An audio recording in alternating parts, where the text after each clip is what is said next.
നമസ്കാരം. ജൂലൈ മാസം മുതൽ തന്നെ സാമ്പത്തികപരമായിട്ടുള്ള മാറ്റങ്ങൾ പ്രധാനമായും ബാങ്ക് അക്കൗണ്ടുമായിട്ട് ബന്ധപ്പെട്ട് ഇന്ത്യയിലെ വ്യക്തികളെയും ബിസിനസ്സുകളെയും ഒരേപോലെ ബാധിക്കുന്ന സുപ്രധാന സാമ്പത്തിക നിയമങ്ങൾ പ്രാബല്യത്തിൽ വന്നിരിക്കുകയാണ്.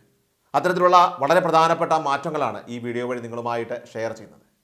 നമ്മുടെ രാജ്യത്തെ പൊതുമേഖലാ ബാങ്കുകൾ, പ്രൈവറ്റ് ബാങ്കുകൾ, സഹകരണ ബാങ്കുകൾ എന്നിവയിലൊക്കെ തന്നെ അക്കൗണ്ട് ഉള്ളവർ, അതുപോലെ തന്നെ സാമ്പത്തിക ഇടപാടുകൾ നടത്തുന്നവർ, സാമ്പത്തികം കൈകാര്യം ചെയ്യുന്നവർ, നികുതി അടയ്ക്കുന്നവർ തുടങ്ങിയവരെല്ലാവരും തന്നെ ഈ വീഡിയോ പൂർണ്ണമായിട്ട് കാണുക. അതോടൊപ്പം തന്നെ നിങ്ങളുടെ സുഹൃത്തുക്കളിലേക്കും അതോടൊപ്പം തന്നെ നിങ്ങൾക്ക് പരിചയമുള്ള വാട്സപ്പ് ഗ്രൂപ്പുകളിലേക്കും എല്ലാം തന്നെ ഈ അറിയിപ്പ് ഷെയർ ചെയ്ത് എത്തിക്കുവാനും പ്രത്യേകം ശ്രദ്ധിക്കുക. അതിൽ തന്നെ ഏറ്റവും പ്രധാനപ്പെട്ട ഒരു കാര്യമെന്ന് പറയുന്നത് ഇന്ത്യൻ നികുതി സംവിധാനത്തിൽ സുപ്രധാനമായിട്ടുള്ളൊരു മാറ്റത്തിന് കളമൊരുങ്ങുന്നു എന്നതാണ്. ജൂലൈ 1 മുതൽ തന്നെ ഇത് പ്രാബല്യത്തിൽ വന്നു. ജൂലൈ 1 മുതൽ പുതിയ പാൻ കാർഡിന് അപേക്ഷിക്കാൻ ആധാർ കാർഡ് നിർബന്ധമാണ് എന്നതാണ് പ്രധാന മാറ്റം. നിലവിൽ ഏതെങ്കിലും സാധുവായ തിരിച്ചറിയൽ കാർഡും ജനന സർട്ടിഫിക്കറ്റും ഉപയോഗിച്ചുകൊണ്ട് പാൻ കാർഡിന് അപേക്ഷിക്കാനായിട്ട് സാധിക്കുമായിരുന്നു. എന്നാൽ ജൂലൈ 1 മുതൽ central board of direct taxes CBDT പ്രഖ്യാപിച്ച പുതിയ നിയമം അനുസരിച്ച് ആധാർ വെരിഫിക്കേഷൻ ഒരു അനിവാര്യമായിട്ടുള്ള ഘട്ടമായി മാറി. ക്രെഡിറ്റ് കാർഡ് നിയമങ്ങളിൽ വരുന്ന ഒരു പ്രധാന മാറ്റമാണ്. അതും പേയ്മെൻറ്റ് സെറ്റിൽമെൻറ്റ് പ്രക്രിയയിൽ വരുന്ന മാറ്റങ്ങളാണ്. 2025 ജൂലൈ 15 മുതൽ പേയ്മെൻറ്റ് സെറ്റിൽമെൻറ്റ് പ്രക്രിയയിൽ മാറ്റം വരുന്നു.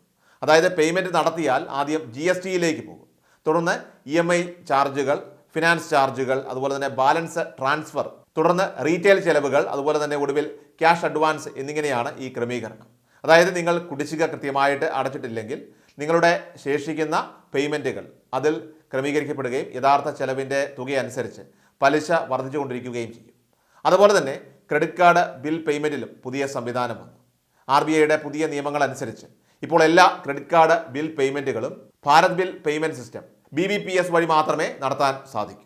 ഫോൺ പേ, CRED, അതുപോലെ തന്നെ ബിൽ ഡെസ്ക്, ഇൻഫിബിം, അവന്യൂസ് തുടങ്ങിയ പ്രധാന ഫിൻടെക് പ്ലാറ്റ്ഫോമുകളെ ഈ ഉത്തരവ് ബാധിക്കും. ഇതുവരെ 8 ബാങ്കുകൾ മാത്രമേ ഈ ഒരു BBPSൽ ബിൽ പേയ്മെൻറ്റുകൾ സജീവമാക്കിയിട്ടുള്ളൂ.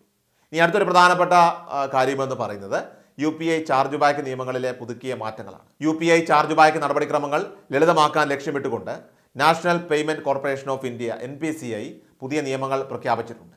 നിലവിലെ സിസ്റ്റം അനുസരിച്ച് ചാർജ് ബാക്ക് അപേക്ഷ നിരസിക്കപ്പെട്ടാൽ അത് നിയമപരമായി തന്നെ ശരിയാണെങ്കിൽ പോലും ബാങ്കിന് NPCIയുമായിട്ട് ബന്ധപ്പെട്ട് UPI reference complaint system URCS വഴി കേസ് വൈറ്റ് ലിസ്റ്റ് ചെയ്യേണ്ടതുണ്ടായിരുന്നു. എന്നാൽ 2025 ജൂൺ 20 പ്രഖ്യാപനം അനുസരിച്ച് ഇത്തരം സന്ദർഭങ്ങളിൽ ഇനി NPCIയുടെ ഇടപെടൽ ആവശ്യമില്ല. ഇത് തർക്കങ്ങൾ വളരെ വേഗത്തിൽ തന്നെ പരിഹരിക്കാനും അതുപോലെ ഉപഭോക്താക്കൾക്ക് ഉടനടി റീഫണ്ട് ലഭിക്കാനും സഹായകരമായി മാറും. ജൂലൈ 15 മുതൽ ഇത് പ്രാബല്യത്തിൽ വരും. അടുത്തൊരു പ്രധാനപ്പെട്ട മാറ്റം എന്ന് പറയുന്നത് ആദായനികുതി റിട്ടേൺ സമർപ്പിക്കുന്നതിനുള്ള അവസാന തീയതി ആദായനികുതി വകുപ്പ് സെപ്റ്റംബർ 15 വരെ നീട്ടി എന്നുള്ളതാണ്. 2024-25 സാമ്പത്തിക വർഷത്തേക്കുള്ള അസസ്മെൻറ്റ് വർഷം 2025-26 ആദായനികുതി റിട്ടേണുകൾ സമർപ്പിക്കുന്നതിനുള്ള അവസാന തീയതിയാണ് ഇപ്പോൾ നീട്ടിയിരിക്കുന്നത്. ഇതോടെ റിട്ടേൺ ഫയൽ ചെയ്യാൻ 46 ദിവസം കൂടി അധികമായിട്ട് ലഭിക്കും. നേരത്തെ ജൂലൈ 31 വരെയായിരുന്നു അവസാന തീയതി. ഓഡിറ്റ് ചെയ്യേണ്ടതില്ലാത്തവർക്കാണ് ഇത് ഗുണകരമായി മാറുക. ശമ്പളക്കാർ, NRIകൾ, പെൻഷൻകാർ എന്നിവർക്കാണ് സെപ്റ്റംബർ 15 വരെ ഈ ആദായനികുതി റിട്ടേൺ സമർപ്പിക്കാനായിട്ട് സമയം ലഭിക്കുക. അതേസമയം ഡോക്യുമെൻറ്റേഷൻ തയ്യാറാക്കിയവർക്ക് പഴയ ഷെഡ്യൂളിൽ ഉറച്ചു നിൽക്കാം. അതുവഴി സമയപരിധി അടുക്കുമ്പോൾ സാധാരണയായി സംഭവിക്കാവുന്ന വെബ്സൈറ്റ് തകരാറുകളും പിശകുകളും ഒഴിവാക്കാനും സാധിക്കുകയും ചെയ്യും. ഇനി അതുപോലെ തന്നെ GST റിട്ടേൺ ഫയലിംഗ് നിയമങ്ങളിൽ വരുന്ന മാറ്റങ്ങൾ കൂടി നമ്മളെല്ലാവരും തന്നെ അറിയേണ്ടതായിട്ടുണ്ട്.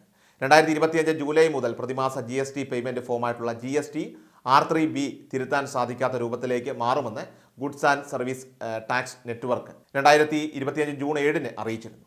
ആ മാറ്റത്തിനൊപ്പം തന്നെ ഒരു നിശ്ചിത തീയതി കഴിഞ്ഞാൽ 3 വർഷത്തിന് ശേഷം GST റിട്ടേൺ ഫയൽ ചെയ്യാൻ നികുതിദായകരെ അനുവദിക്കില്ലെന്നും അറിയിച്ചിട്ടുണ്ട്. GST R1, GST R3B, GST R4, GST R5, GST R5A, GST R6, GST R7, GST R8, GST R9 തുടങ്ങിയ ഫോമുകളെ ഇത് ബാധിക്കുന്നതായിരിക്കും. ആയതിനാൽ ബിസിനസ്സുകാർ കൂടുതൽ ജാഗ്രതയോടുകൂടി റിട്ടേൺ ഫയൽ ചെയ്യേണ്ടതായിട്ടുണ്ട്. അടുത്ത ഒരു പ്രധാനപ്പെട്ട കാര്യമെന്ന് പറയുന്നത് ജൂലൈ 1 മുതൽ തന്നെ വമ്പൻ മാറ്റങ്ങൾ HDFC ക്രെഡിറ്റ് കാർഡ് ഉപഭോക്താക്കളെ സംബന്ധിച്ച് വന്നിരിക്കുകയാണ്. Online gaming, wallet logging, utility ബില്ലുകൾ, വാടക, ഇന്ധനം, വിദ്യാഭ്യാസ ഇടപാടുകൾ എന്നിവയെ പുതിയ മാറ്റം ബാധിക്കുന്നതാണ്. അതായത് പരിധിയിൽ കൂടുതലുള്ള ഇടപാടുകൾക്ക് ജൂലൈ 1 മുതൽ തന്നെ 1% ഫീസാണ് ഈടാക്കുന്നത്. പ്രതിമാസം 4,999 രൂപയാണ് പരിധി നിശ്ചയിച്ചിരിക്കുന്നത്.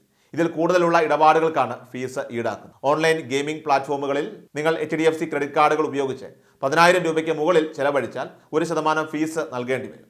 പ്രതിമാസം 4,999 രൂപയാണ് ഇവയുടെ പരിധി. അതിന് മുകളിലുള്ള ഇടപാടിന് റിവാർഡുകൾ ലഭിക്കില്ല. ക്രെഡിറ്റ് കാർഡ് ഉപയോഗിച്ച് ഡിജിറ്റൽ വാലറ്റ് ലോഡ് ചെയ്യുന്നതിന് 1% ഫീസ് ഈടാക്കും. മൊബിക്വിക്ക്, പേടിഎം, അതുപോലെ തന്നെ ഫ്രീ ചാർജ്, ഓല മണി തുടങ്ങിയ ഡിജിറ്റൽ വാലറ്റുകൾ ലോഡ് ചെയ്യുന്നതിന് പ്രതിമാസം 10,000 രൂപയിൽ കൂടുതൽ ചെലവഴിച്ചാൽ ഫീസ് ഈടാക്കുന്നതാണ്.